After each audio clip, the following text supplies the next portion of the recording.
Welcome to the NICOLE podcast. I'm Lisa Watson and will be joined by my co-hosts NICOLE FROLICK and Brian Koenigberg. The NICOLE podcast is a weekly show that provides an unconventional and refreshing spin on spirituality, where three friends and weekly guests share informative, fun, and usually off-the-wall conversations. Unlike others, we provide fringe and skeptical viewpoints on all topics, because our experience has taught us that the echo chamber is a boring place from which to learn.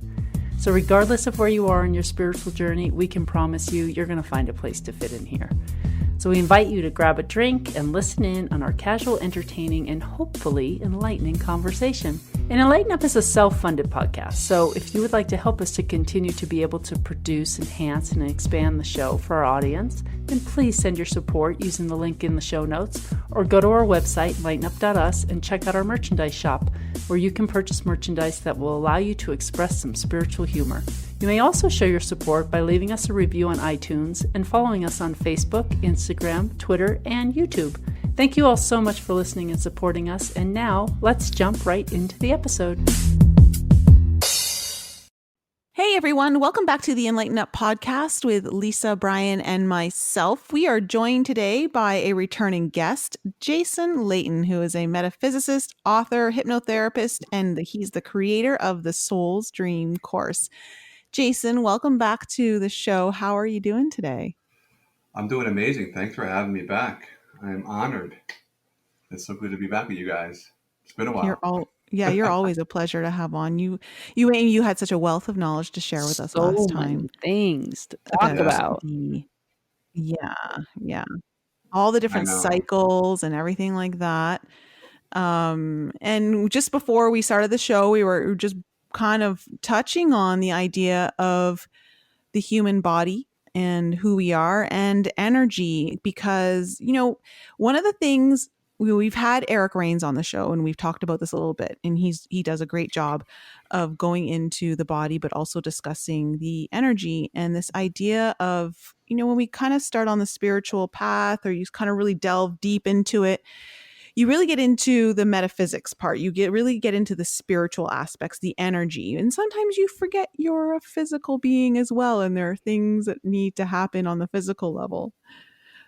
What's been your experience through that understanding of bringing the union of the body and spirit together? Well, the experience has been amazing. So, what's going on in science today, right? When you're looking at the sciences that are coming out, it's showing that we are energy beings, right? We're waves of energy. But our ideas of who we are haven't updated or reflect what the science is actually really showing us. We're still living through a Newtonian reality where we think that we're physical beings and that this is who we are. But in truth, our physical being is a human, right? We all have a human. This human is our identity. It's kind of like we put on a shirt and clothes that we kind of like represent as a personality. But the human being is just a suit that we put on to have an experience. So we all have a human being. And once we start looking at ourselves as not being the human being, because what we are in truth is just pure awareness, pure consciousness, an eternal being. The human being is the suit that we put on to give us the experience of the textures of the vibrations and frequencies of life. So the nuances of the experiences, that's how we're able to experience, is through the human being. But who we are is just pure awareness, pure consciousness. So it's like our wardrobe pick for the lifetime. Yeah, exactly. And last time we were talking about how the stars influence us. When we come into this embodiment, the stars, their vibrational frequency portals, they align to our chakras to give our human body a vibrational frequency that we can perceive through. So our eyes, we're perceiving through our eyes, but we're perceiving through, for me, I'm a Sagittarius, I'm perceiving this reality as a Sagittarian. So a lot of my actions and thoughts are big, broad, human, collective, right? Jupiter is the ruler of Sagittarius, and it's all about the big ideas. And that's how I live my life. I'm always looking bigger and bigger and bigger and bigger and bigger. That's because that's the perspective of Jupiter through my human experience. And isn't Jupiter in Sagittarius right now? Yes, it is, for the whole year.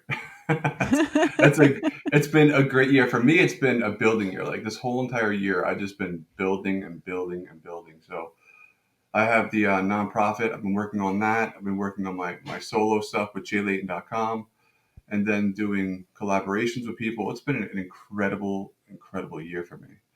And it's definitely, that energy is there for the success. It's there with Jupiter in Sagittarius. So when we think about this idea that, the human element of us that we chose, it's our meat suit. It's this, like you said, it's what we wear for this lifetime to experience everything that we're experiencing. But who we truly are, is the consciousness. And we just kind of implanted ourselves into this body. How has that shaped your reality in the last, I guess, in the last few years from where you started to understand this? Or maybe you've understood this for decades, but how has it Right. shaped your reality from before understanding that to where you are now? What it has done is it allows me to live more consciously, right? So I'm not just going through my life just kind of like all over the place. Now I'm very focused in every single thing that I do, right? When I'm doing something, I'm in it 100% conscious in the participating of the experience, and not just going through the experience through the habitual mind of just old programs. I'm like living in the moment as much as I possibly can. And I think that's the key, because once you start living in the moment, right, you're living from your conscious mind and not your subconscious mind. Our subconscious mind is all our past experiences that we collect and that we live from. That's our habitual mind.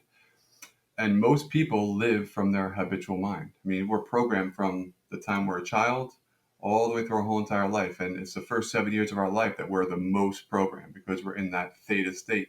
So when we say theta, theta is a vibrational frequency of your brain.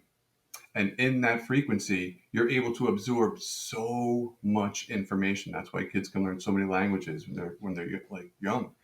Where opposed to us trying to learn 3 languages now, it's kind of like banging our head against the wall because our brain isn't in that theta state. We can put ourselves in theta state through meditation, but that takes time out of our busy days these days. The interesting thing you said before, though, about the meat suit, that's the old concept. It's actually not a meat suit. It's a vibrational expression. Everything inside of us, this body, is energy. So it's made up of cells, right? Each cell has 1.4 volts. You know how many cells are in a body? 50 trillion cells. So then when you add that up, that comes out to 70 trillion volts of electric inside of us. Now, if you look at a high tension line, there is about 896,000 volts on a high tension line. That's kind of, that's a lot, right? But think about 70 trillion volts. So there's so much energy inside of us that we are not tapping into to the fullest potential. And once we start living consciously, we can start doing things externally and internally to our bodies to heal faster, to have more energy, to process food faster, to grow our muscles faster. There's so much more that we can do that we have forgotten as we have taken this trip into the body. You were talking about programs, and that we are living from programs basically, and not, when we're not being in the moment. And the way that I see it or understand it is that basically this entire life experience is a program, and the way that you take in information or see it or whatever's going on is the programs that you are running. That's why everyone can have a different experience, some depending on what programs they're running. I don't know if I feel like I'm not making any sense right now. No, you definitely are. So, I mean, everyone has their own programs.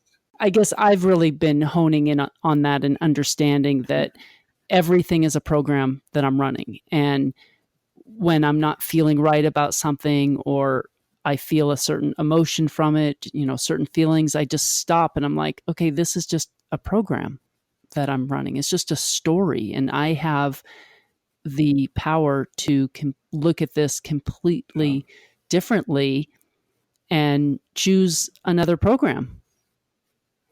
But that's really hard to do because they're, like you said, ages 1 to And that's 7. called mindfulness. These things are Yeah. that's where we download these programs, and then we just continuously relive them out in our reality, creating a reality based off of those programs that were downloaded into us in our childhood. And I think that's just it's just such Mm-hmm. an awareness when you're like, whoa, this is just a program. Like, I don't have to run it this way if I don't want to. Yeah, and that's where conscious living comes into play, right? If you think about your conversation every single day with people, what do you talk about? Things that you've heard. So really, all we're doing is regurgitating information, and ever so slightly we make it our own. We could put our own little spin on it through our perception and perspective, through our programs. But we have the ability to change, because we're not a tree, right? We're not stuck in one place. We can change at any given moment. But the reason why people don't change is because it takes energy. It takes effort, right? It's easier just let the program run in the background and just go through life, and you'll just have your thoughts coming to you, right? But it takes effort for you to sit there and be conscious and be aware of what's coming through and what you're going to accept and what you're not going to accept, because you have the ability to accept a thought or not accept a thought, because nothing becomes true to you unless you accept it as truth. I mean, some people like Trump, some people don't. Why is that? Because it's their truth of what they believe, their perspective, their programming, right? What they've been taught. If nobody was taught anything about that person, they'd have no conceptual argument to make if he's good or if he's bad. They see a person there, but they bought into a story, they bought into a program about that person. And that's why the media is so powerful, because it can sway perceptions, right? It gives you the information to talk about. And I think we talked about this last time, where my grandmother, my great great grandmother, she would watch the news all day and she couldn't stand like what was going on in the news. And then she'd turn the news off and then go talk to her friends about what she's seen on the news. Meanwhile, she's reliving that experience that she didn't like the first time she's seen it, over and over and over and over again. This is the same thing that happens to us when we hurt ourselves, right? So our cells have a memory as well. So each individual cell has its own consciousness. It's like its own little human being. It has a respiratory system, excretory system. I mean, it's like a little human being, each cell, and they have its own memory. But the reason why when a cell dies and a new cell takes its place, it holds on to that image of the say it's a bruise or a broken bone, is because our mind is holding on to it, our subconscious mind. If we change our perception of the hurts inside of our body, or the bruises or the broken bones, the cells will change their perception and their perspective, because our mind is the government that governs the 50 trillion cells in our body. We have the ability to grow exponentially fast, working out wise. We have the ability to heal exponentially fast. So when we look at the Newtonian reality of how people are being healed today, they're going to the doctor. The doctor is giving them basically a beta blocker to block the receptors of the pain. And then what happens is, since they're not perceiving the pain anymore, they think that issue is gone, right? But that emotional trauma is still in the body, which means those cells are still going to repeat and repeat and repeat that same process, that same program, because the cells only know what the government gives it. And just because you're blocking those signals doesn't mean that the cells aren't going to keep on reproducing that broken ligament or that broken bone, right? They're going to keep on reproducing and reproducing until we become conscious and say, you know what? I don't need to be cut open to remove something. I don't have to take pharmaceutical drugs that are only going to block it. I'm going to take full responsibility for my cells, and I'm going to consciously change my body and my reality. And each one of us has that. Because like I said before, we are not trees. We're not stuck. Our bodies are malleable. Looking at the physics of today, everything is a wave of potential. And the potential forms based on our consciousness. It's our awareness that's forming the reality around us. It's incredible. Really, the sciences that are out today are so incredible, but we're still living in the old paradigm, you know? So, Yeah. So you mean when you brought up your grandmother not liking the news and then going out and talking about what she didn't like, it's funny because that's a program that I feel many of us are running. hmm This affinity towards repeating what we don't like. yeah, yes, it's so true. Why It's is that? I mean, like I see it so much. I see it in my parents, I see it in some of my clients, I see it in my friends. I can see it in myself as well. oh, yeah. Why do you think that is? What is the programming behind that, or what is the intention behind that? Well, the initial program, I mean, the ultimate programmer, right? The architect of your experience is you, right? So you are the one who's actually creating the program to have that experience, but you're not going to be able to get out of the experience until you find mastery within that experience, meaning you're able to overcome or change the experience because energy never dies. It just transforms into something else. So if the program keeps on running and running and running, and we keep finding ourselves in the same kind of relationships with the same kind of people, it's because it's not them, it's we are not changing the program. We are not updating our old programs that are running in our consciousness. And they're there for a Mhm. reason.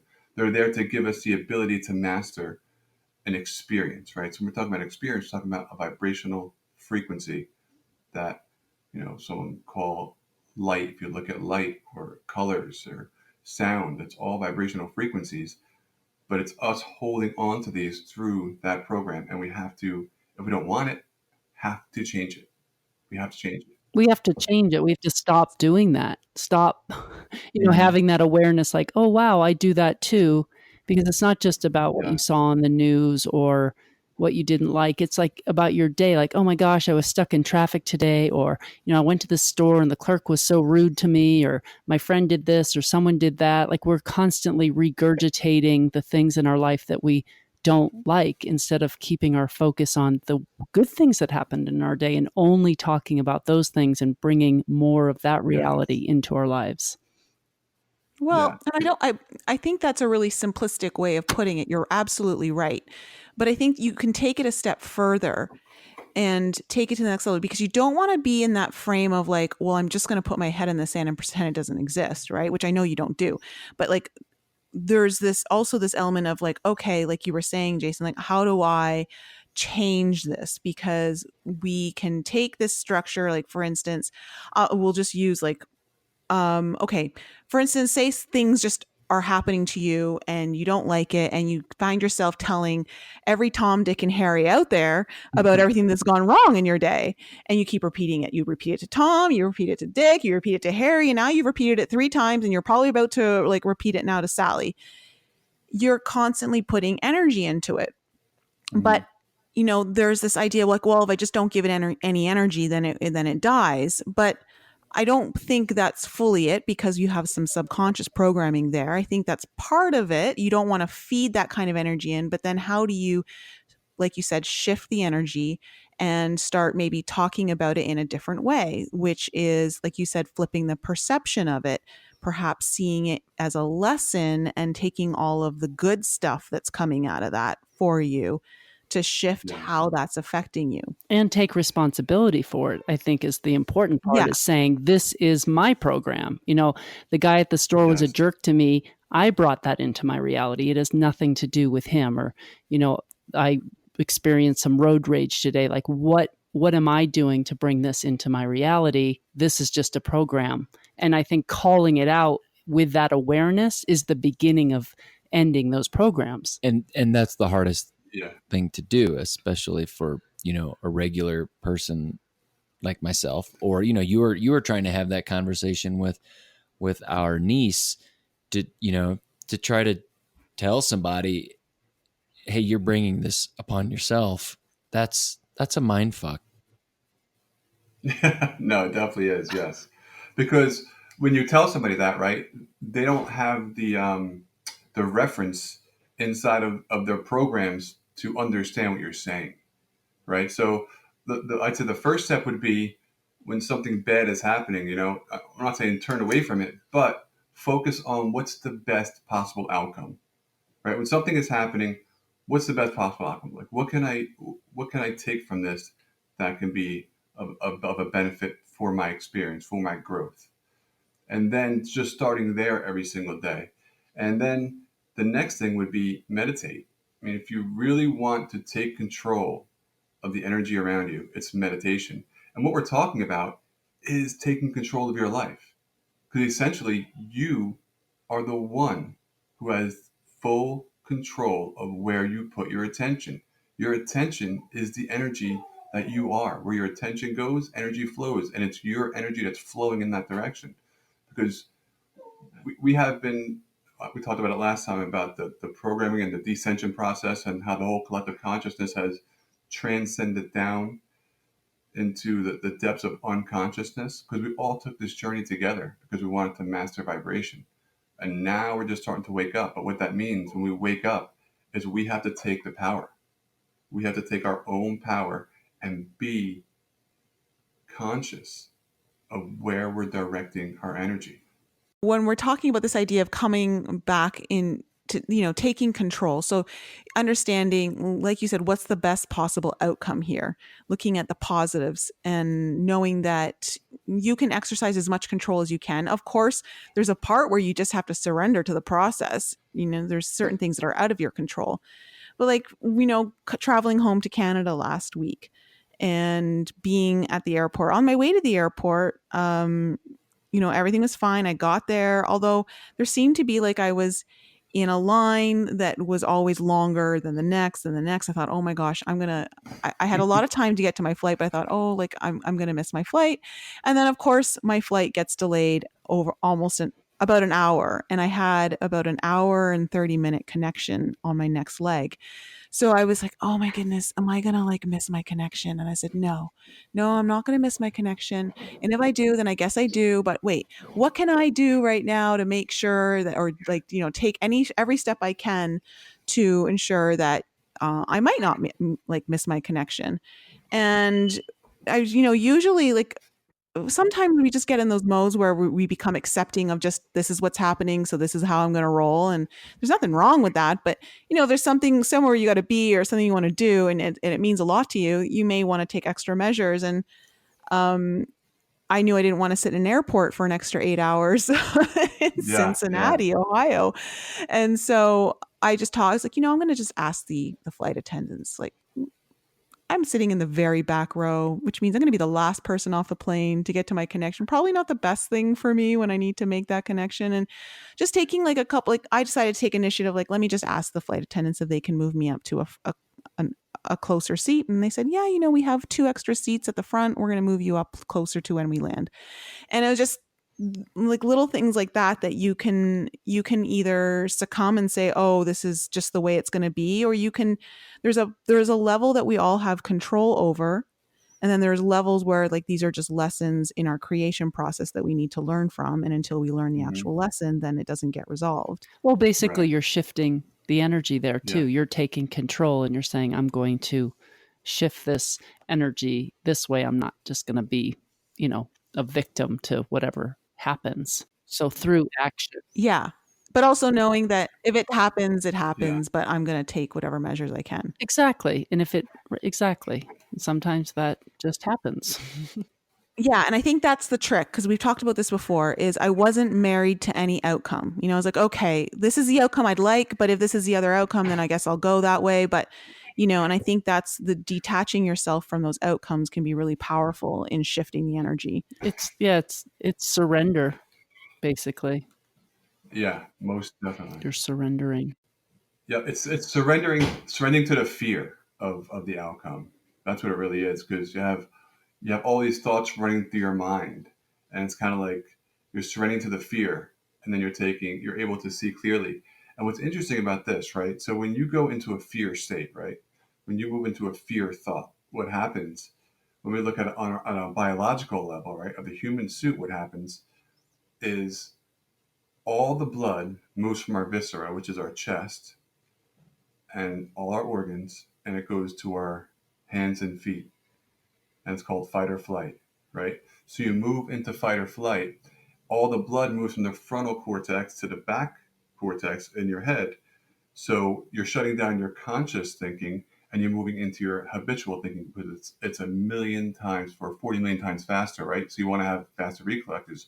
You don't want to think, is it right or wrong to get out of the way of the car? You want to have the reflexes to move right away. So all the blood moves from the front to the back, which means you can't critically think. And all the blood moves from your viscera to your hands and legs to run. But what's happening now is when your cells do this, your cells turn off the recovery and the ability to repair, because they're moving into a protection state. And on top of that, you can't critically think anymore because all the blood's out of that part of the brain, and it's in the back part where you're just going off habitual thinking. So think about somebody who's always in a state of fear, right? What's happening is their body is always in fight or flight. Their cells are always in a protection mode, which means their immune system suffers. And when the immune system suffers, illnesses happen. Illnesses happen, they go to the doctor and they take these medications to block the receptors for the pain or the symptom. But yet the issue is their thoughts were creating the whole problem the whole entire time, because what they're focusing on is causing fight or flight with inside of their body, and it's triggering all these cells to move to the wrong location where you don't want them. This was good for back in the day when you were trying to get away from, from animals in the jungle, or in a situation where you need to have fight or flight, cars coming at you. But when we're sitting in the back of a plane, when we get into those nervous experiences, we're triggering off the same chemicals inside of our body. We're releasing cortisol into our whole entire body, which is going, all right, I got to do something now. And if we continuously do this, our bodies cannot recover. They can't rejuvenate, and they get damaged in a sense. They get sicker and sicker and sicker. Now you can always reverse this, it doesn't matter where you're at. I mean, in what stage you're in negative, you could always move that to a positive, but it takes conscious awareness to do this. So it has to start with watching our thoughts, because every time we put ourselves in a stressful situation, a stressful thought, and we accept that stressful thought, we are then changing the biology of the human body into fight or flight and moving it into protection. But we want to be able to sit in the back, and let our body stay in a spot of rejuvenation and regeneration while these thoughts flow through our mind. And you know what's going to happen? I'm going to sit up there. That's what I'm going to do. I'm going to get up to the front, because on my next spot, I'm going to go out the plane. It's going to work out so beautiful. And internally, you're not stressing at all. Internally, you're at one, right? So meditation means meta, means middle, means you're centered, right? So when you're centered, your thoughts are centered, the same circumstance, the same situation's happening. You're still in the back of the plane. You still have to get up to the front of the plane. But what didn't happen is you didn't trigger cortisol to go throughout your whole entire system to move you into fight or flight and go into protection. So you're taking the conscious application of your awareness to keep your human body in a state of growth. You know what's really funny, Jason, is when you were saying all that, is it reminded me that when they finally moved me to the front, you're right, I was really relaxed about it all. It's just like, okay, like, this is cool. We're just gonna like go on. And when they finally moved me to the front, I guess the flight attendant had let the two gentlemen who I was going to be sitting in between know that I was coming up there, because I was in jeopardy of like missing my connection. And when I sat down, the guy to my left who was on the aisle, he's like, oh, don't worry, I'm going to make sure I hold everyone back. I'll be your guard. And I'm like, oh, wow, someone else is taking on protection mode. My cells don't have to do it. You don't have to do it. And what's great is you can then critically think. You can go into the conscious mind and see the different aspects of the situation, right? You can see it from different angles, because all the blood's still in that right position in the frontal cortex, where it gives you the ability to critically think, right? You're not moving into a state of protection and into reaction. You're able to respond. So at the end of my course in the Soul Stream, my last slide was, for your whole entire life, your only responsibility is to be responsible with how you respond. Because how you respond means you are conscious in the experience. How you Mm-hmm. react is how you experience the programs that are written inside of you. So reactions come from our programs, our habitual reality. Our response comes from our conscious awareness. Mm-hmm. You So know, it's I all learned about how we respond. that brings me right back to my grade 11 English class, because I remember I had such an amazing English teacher in high school. And I remember him going over this idea of reaction and action and the difference between, and it was taught at a much more basic level than what we're discussing right now. But I remember it making such an impact on me, where I would be in situations like, okay, am I reacting right now, or am I going to choose my action? And it has such a Yeah. profound effect on everything. Yeah. It's such a simple concept, but we often forget about it because we're either on automatic pilot, running those habitual programs and not really Mhm. thinking about what we're doing, just reacting. And it does make a huge difference to creating your reality, that's for certain. Right. That's the new thing, right? That everybody wants to manifest their reality. It's the secret. Everybody wants the secret to manifest their reality. The secret is be conscious. Be conscious in everything you do. Like I used to go to the gym and like work out, and I just like I'm just gonna hit this number. I'm gonna do the basic pyramid. You do your first rep, you do 15, you do it at say 10 pounds, and you do the next rep is going to be 10 reps, and you're going to do 15 pounds, and then your last rep will be 5 reps, and you'll do 30 pounds. So the weight goes up, but the reps go down. But I recall doing this, and I'll just go to the gym and just look at to get to the number, right? So now, when I go to the gym, I don't look at the numbers anymore. I don't think about numbers. I just go there, and I'm conscious with my muscles, and I put all my energy and my focus, and I have mantras that I say as I'm working out to grow, to regenerate, and to repair. And I'm doing this, and it's incredible how my strength and how the longevity of my workouts have gone through the roof. I mean, before I was doing a half hour, now I can do an hour and a half, and I feel just as energized, if not more, after an hour and a half, because I'm there and I'm conscious. I'm completely conscious in the process. Brian, something we can try with you. Yeah, pass. I'm doing a study right now, me and my wife Jamie, and so I'm creating a program where people can use this, right? So like, we do a meditation before the gym, and then we do the mantras during the gym, and then we do visualization. So it was shown, I guess, it was 1983. There was a research done. I think it was in Yale. But anyway, they took athletes and they put them into 3 groups. One group did nothing. One group worked out. One group did a meditation and worked out. Obviously, the group that did nothing, there was no growth at all. The group that worked out, 100% growth. But the group who did the meditation and visualized the working out, that had a 60% increase in growth and in strength. Think about that. And all they did was through visualization, a specific mindful visualization in commanding the energy. Remember the 70 trillion volts inside of you, the chi, commanding the chi inside of you to grow, to get stronger. And it had the effect. It had an effect. So what I did now is I implemented that into a 10 to 15-minute meditation before we go to the gym, visualizing our routine, and then go into the gym with the mantras. And my goal is within 3 months to have a specific body type that I wanted to be at. I picked a person. I said that's the body I want to go for, and it wasn't like ridiculous like Arnold Schwarzenegger. Obviously, I don't have. I wouldn't believe that. So if I don't believe it, it's not going to happen. I have to make something that's believable, something that I can get to. And we're having incredible results. We're in our first month right now. We have 2 more months to go, and I'm very excited to see where this goes. But it I makes going to the gym so much more fun.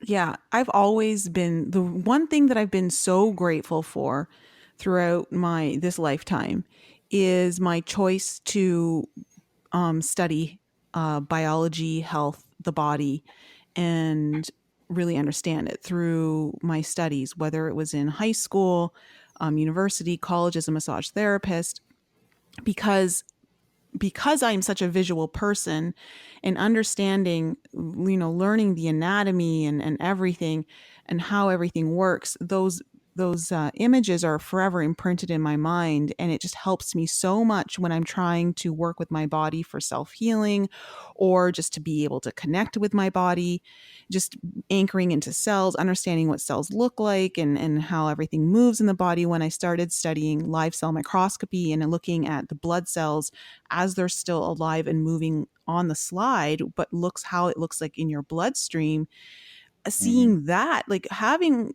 all like me having made these choices, I've always said that I feel like it's something everyone should, it's a mandatory thing that everyone should be learning. Like the understanding your own body and how it works, and what it looks like on the inside, and just how everything functions. I really feel like that's something that should be across the board taught to everyone. It's not Yeah. something that if you're just interested in science or you're just interested in healthcare, like I feel like that's like something compulsory to us on such quantum levels that we're only really starting to talk about, in the last, like, well, being on this podcast and really understanding what the effects of the mind and visualization, and how we put our energy into that and creating realities, that quantum effect, it blows me out of the water. And Yeah. when just health, like, I don't know, like I just feel like that's something we should, it's our own body, it's our own vessel, we should have total sovereignty and dominion over it. And when you don't know what's going on, you don't have total dominion. Yeah, I agree completely. But we're going to get to that point. I mean, it's inevitable. We knew this information 12,000 years ago. Everybody knew every aspect of how the energy works and how the human works. And then we took the journey down, and we have forgotten all that information so that we can have the experience of experiencing, right? Because when you know everything, it's hard to experience lack, right? So we forget so that we can have the experience of lack. And that's what we're just coming out of. We're coming out of the Dark Ages, which was the most densest conscious point in the whole entire trip of this 26,000 year cycle. So we're just moving into the ascension part now. And you can see, like you're just saying, like if you look over the last 100 years from where we were consciously 100 years ago thinking about mindfulness to where we are today as a collective. I mean, obviously Buddhist monks and certain monasteries had mindfulness Mm. practices going on 100 years ago, but now it's coming out into the collective consciousness where people are starting to really wake up into doing yoga, into doing meditation. I mean, it's just becoming, it's growing and it's growing and it's growing. And I think it's just going to keep growing now because we're in the ascension part. So it's going to be an amazing trip back up to understanding and remembering our true identity, our true birthright, and who we are Hmm. and what we are, and how to experience it. Because every human being has the same exact goal in life, everyone, and that is to master vibration. We're not on a planet flying through space. That's all hogwash. We are in a realm of vibrational frequencies that we are creating. We're creating our reality around us right now. We have these ideas, these programs to make us think that we're on a globe and we're one speck in this massive universe, because that takes the power away from who you truly are. Think about if you understood how to use 70 trillion volts of electricity right now, what you could do with that. I mean, you can power cities with the energy that's inside of you. But like I said, we have completely forgotten how to do all that. Yeah, I'm curious, Brian, what would you do with 70 trillion volts of electricity? Burn the town down. Well, you have that. What would you do with all the awareness? Why Hmm. don't you burn the town down? So that's a lot of power. And you would want to use it for destructive purposes? Well, that's what you have right now inside you. Well, I didn't say which town. It doesn't matter. It's still destructive. But that's, you know what? That's most people's ideas today. They're destructive on themselves, right? Because the thoughts that they think about themselves is their reality that they're creating, right? So when you wake up in the morning, like how do you think about yourself? When you look in the mirror, how do you think about yourself? When you just think about your experience in your work, are you good enough, right? And a lot of people don't feel that they're adequate enough. They're not good enough. And a lot of things, which means they don't understand who they are. And they're just Hmm. completely in this cycle of building themselves up and then breaking it down, building up, breaking down, building up, breaking down. That's like every day. That's just a program. Yeah, it's just a program, and you can change the program today.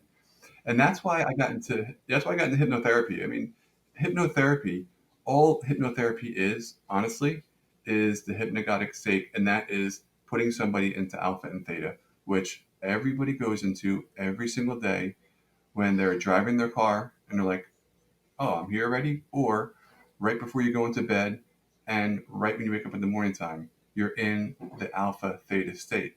So everybody's in that state. Okay. But when you put yourself into that theta state, it's like a super program. You can just learn so much more information so much quicker, and you have access to remove the old programs that are inside of your subconscious that you don't even know are there.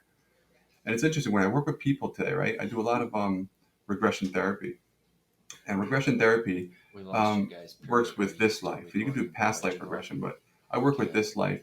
And it's interesting, like when people have illnesses and they don't know where it's coming from, or the doctors can't figure it out, 99.9% of the time, it's an emotional block that they had experienced when they were younger, that emotion couldn't express itself. So it attached itself to an organ or a spot in the body and densified itself. It became dense. When it became dense, it became a dis-ease. The vibrational frequency got lowered in that area. So the cellular memory keeps on just reprogramming the negative vibrations over and over and over again because that emotional block is there. Once you go in there and you remove the emotional block, guess what happens? The energy flows through that system perfectly. Everything rejuvenates, right? It's so amazing how easy life really is once we start getting down to the understanding that we're not just a physical being. We are an energetic being. And once we start looking at ourselves as an energetic being, we can do so much more for ourselves, for our family, and for our friends. Yeah, absolutely. We're always channeling someone. We are. Honestly, that's it. part of the program. We're always channeling, our mother or our father or somebody that told us something or somewhere where we learned something. Yep. It's so true. Awareness It's is so just true. really the key. I know we bring this up all the time, but it so is when you pay attention to your behavior and your thoughts and your feelings and really take a look at your life and your relationships and how you keep creating the same things and what's going on, and just take responsibility for your day and your everything. The awareness is incredible to me. It's like, wow, look what I'm doing. Yeah. I mean, life really is simplistic, right? I mean, there's a lot of moving parts around it, but really, it just comes down to awareness, right? You don't got to do any crazy mathematics to figure it out. It's just you being aware and watch your thoughts. Because what do we have? 80,000 thoughts a day. And then we specifically pick a certain thought and then we have that experience, right? We go into that whole thought, we let it go into our biology, our body changes, our chemistry changes, everything changes, and it gives us the experience, right? That's what the human suit is for. It gives us the experience because we attach to that thought and it becomes our reality, our experience. And so I had this on stage one time. I'm up on stage and I'm giving a presentation, and I'm like, what if I forgot my words? And why I thought that on stage, I don't know, because the next thing that happened is I forgot my words. So what happened is I had a thought come in, and then I gave it energy. I gave it my awareness. I gave it attention. And then what happened next is I lost my words. I went into a panic attack. My whole physiology changed. Everything went shut down. Boom, mind shut down. Sweating started to happen, and my vision just went tunnel vision. I lost like my peripherals. Everything was kind of like closing in on me, and it felt like I was having a heart attack. Honestly, I don't know if you ever had a panic attack. That's what it feels like. It feels like a heart attack. Well, I haven't had a heart attack, but it feels like it's just everything is just closing down. And all this happened because I had one thought that I allowed my awareness to attach to. Now, if I was aware and said, you know what, that would never happen, just keep going, that experience wouldn't have wouldn't have had the effect that it had on me. Lisa's shaking her head. I'm going to hear what she disagrees with. Yeah, let's Well, go. I do agree with what you're saying, but there's so much more to it because it's not only about our conscious thoughts, because there's things happening at a subconscious and an unconscious level that are creating our reality. If our conscious Mhm. thoughts were the only thing creating our reality, then this idea of manifesting would be really easy. And the reason that people can't manifest things, even though they're thinking, this is what I want, is because of the programs that are running beneath the surface that we're not aware of. And I think that's where your life becomes your greatest guru. It's what types of things are Yes. appearing in your life. Then you can start to see what it is that you actually are creating. And when you start taking responsibility for those creations, then you start to see, wow, there must be some programs running here that I wasn't really consciously aware of. Hmm. Well, okay, so what was happening is that, Jason had this thought come in, and it's probably that thought has a root somewhere. It's a triggered, it's got an emotional trigger to it of something that's maybe happened in the past, of you losing your words, like you being like, I don't know what to say, and or having a lack of confidence that you can deliver what you need to say in the most coherent way, or an eloquent way, or a way that will be received well. And then it's like you said, you started to have, like, your body started to shut down. And as the body, because the feelings are like the engine to everything, right? Our emotional response, which it becomes a very physiological response, is what's fueling everything. So the thought was like, it's like the key for the ignition, but it's like what really turned it on and put it into full force was, there may have been a program or a root that's it with that thought that anchors into something from your past that started to bring up some of that stuff. So because you weren't as consciously aware of it and being able to override it, your body just went into, like what we said, like a habitual mode, and started running its own engine behind it. Yeah. Yeah. That's exactly what took place.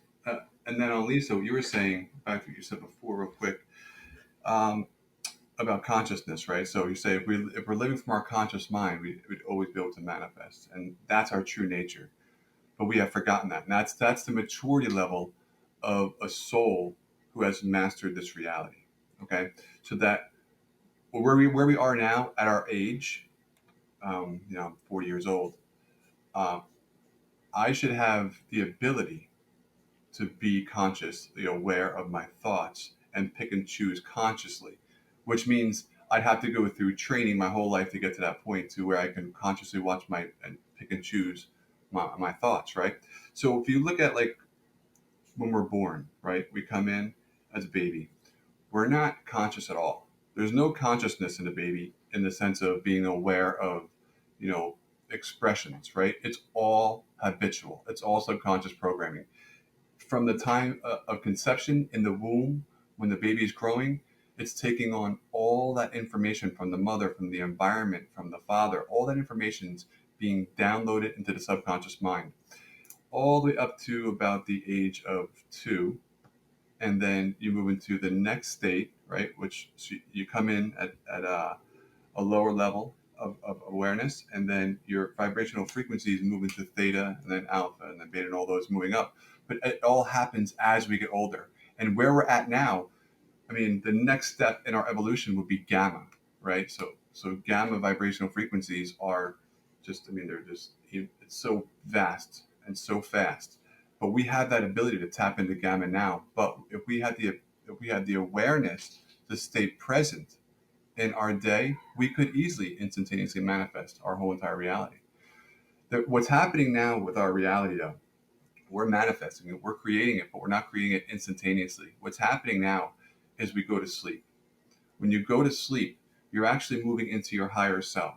Your higher self then creates the program for the next day, the energy, the vibrational, the all the expression that you're going to experience the next day is all created in your dream state.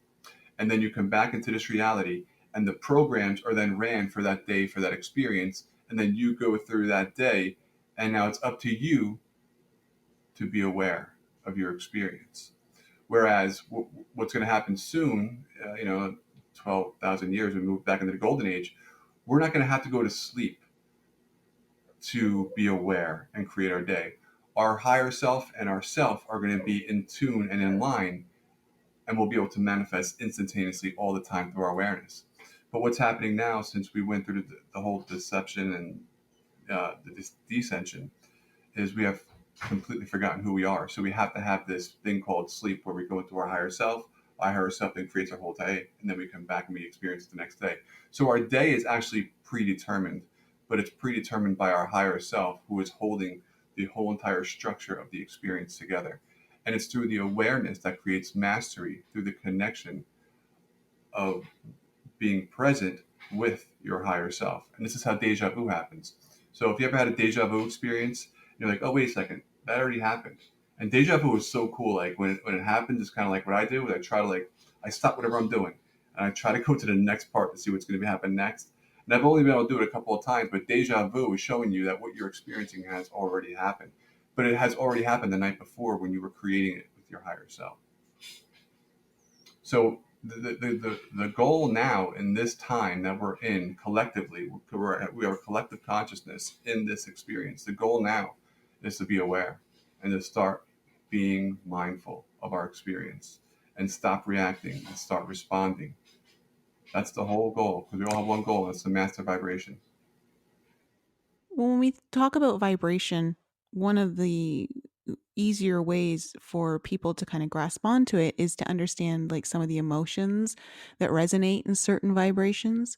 When you become like a master over vibration, sometimes that word can be a little, swimmy for people, especially if they're still new into this or they're trying to grasp all the concepts. And when you were talking about this idea of being on stage and doing a talk or a presentation, and then this thought of like, oh wow, what if I forgot my words? And I've been in a similar situation where, especially when public speaking was one of my greatest fears, is the physiological response that was coming over my body was so strong. I didn't know how to override it. There was just no way of overriding it. It was just like, I got to get through this as best as I possibly can. But as I got better, I started to realize, because, when it's over, okay, when you finally get through, because we hear about this idea of like, we'll play the what if game. What if you lost your words? Go to that point where, it turned out really shitty. Then what then? Like, just live it out. Like, what does it happen? And I remember thinking, okay, when it comes to the point where, like I remember pitching to an angel investor group in Texas, and there was like 150 investors, either in the room or on camera, like watching from their webcams in their offices or wherever. And I had 6 minutes to do this pitch. And I was so scared. I can't even tell you the fear that had overcome my body.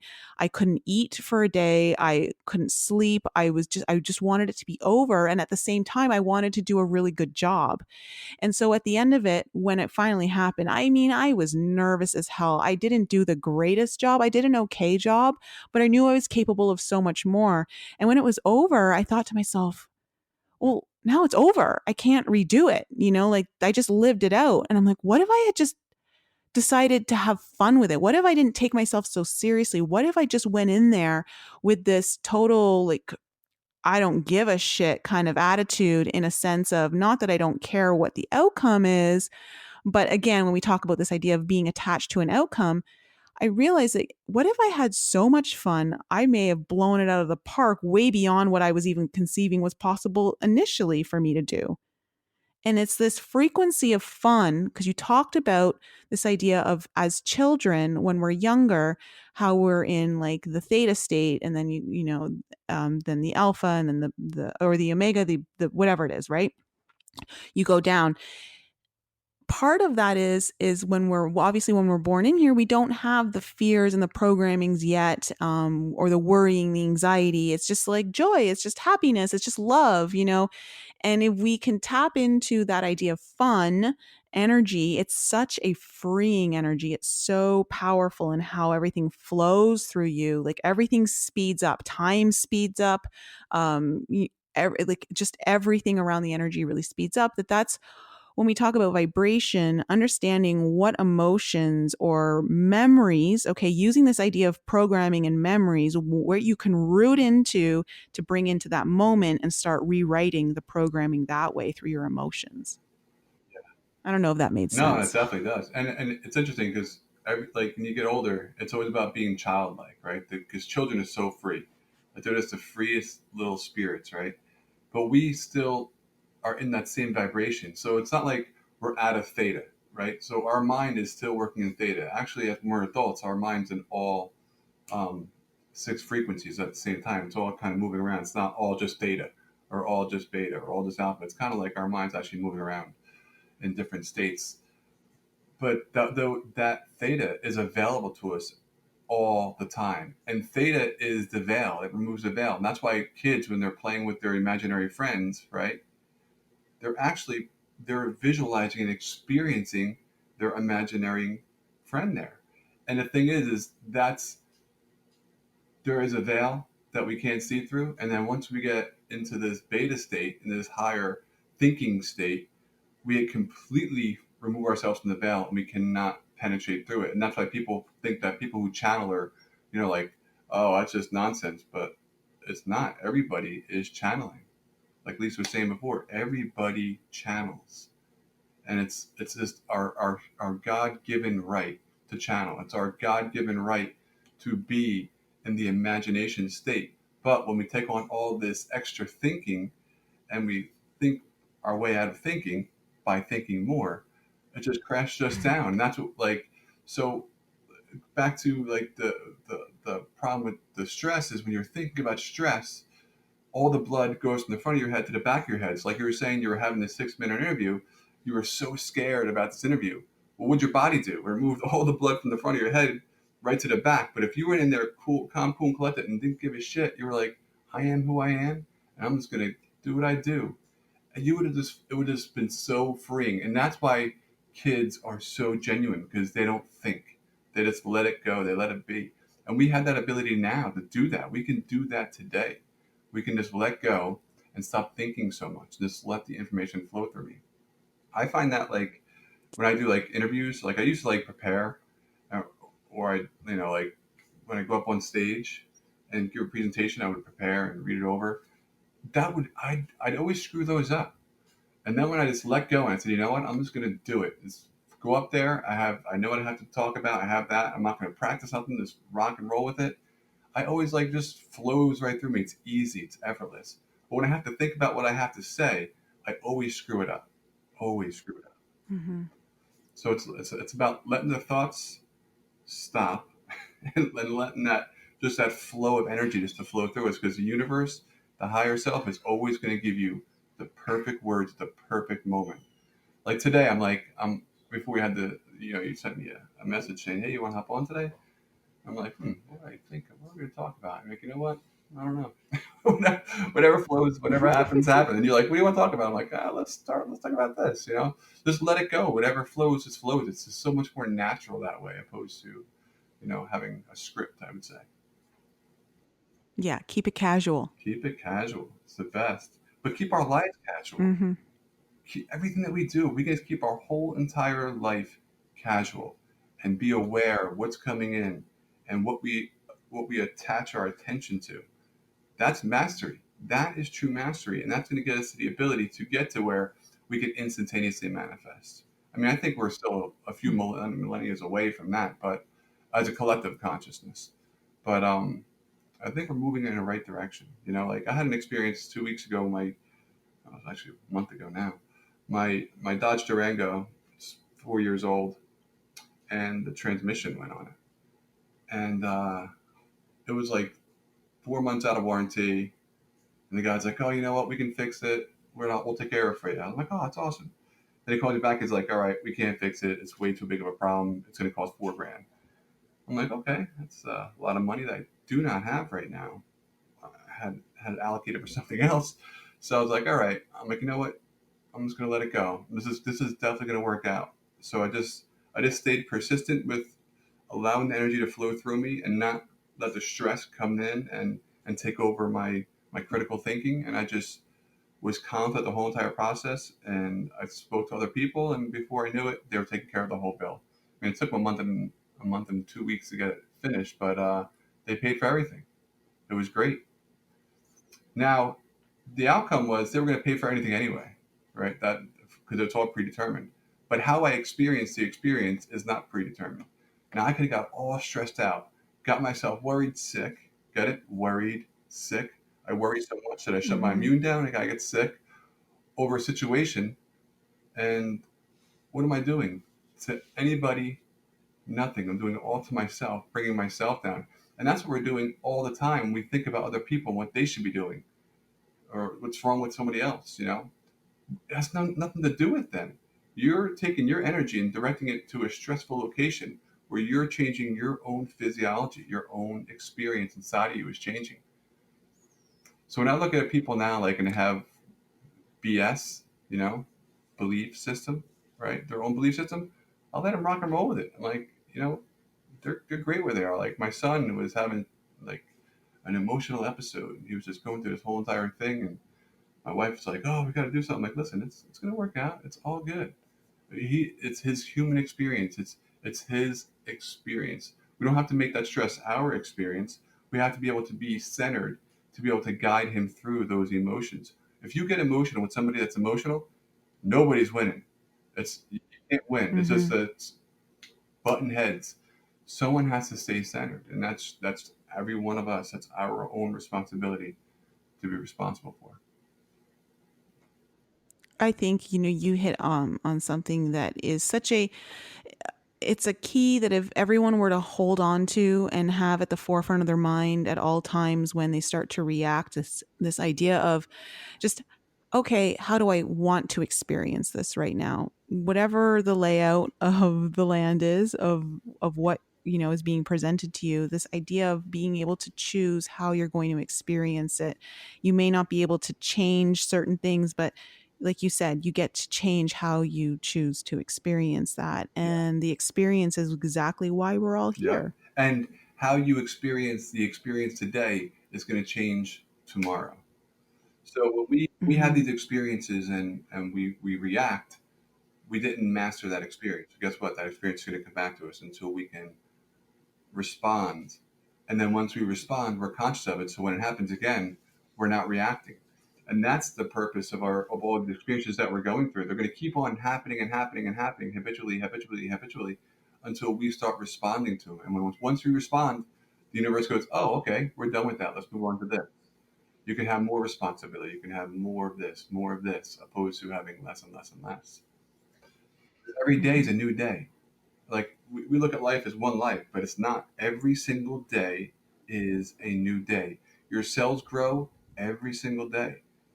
You're hurt today, you're not going to be hurt in 5 months because your body's going to be 100% renewed unless it has cellular memory that's holding on to specific emotional blocks inside of your body.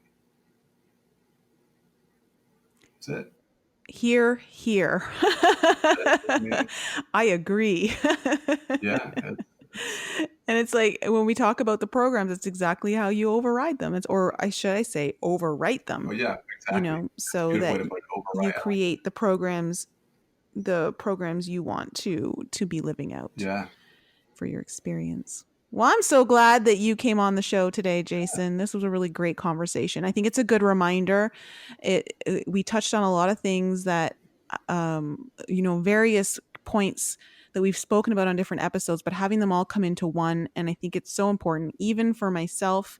I can say that it's good to be reminded of certain things. You may know them but sometimes we forget. We get caught up in certain things and we forget about all the little tricks that we learn along the way and the little tools that we have. When if you don't use a tool in a while, you forget it gets stuck under a whole bunch of other tools and you just don't pull it out of the toolbox as often. Yeah. So I think you just brought in a whole big tool. Basically, you brought a big toolbox and you took out a lot of tools here that I think are fundamental tools that many people can use in day-to-day living. So thanks so much for the enlightening chat. Yes. Oh, thank you. Thank you very much for having me. Just remember that your consciousness is not in your body. Your body is in your consciousness. I We are like it. so much more than just our body. We are an energetic beings, and we have so much power and potential to change every single day. We are not limited only to our thoughts. We can overcome any situation and any circumstance if we believe it. Right on, Jason. So I'm starting a new venture real quick. Let me just plug this real quick. So I watched this movie on Netflix called Healing. Did you guys see that? No. Really cool movie.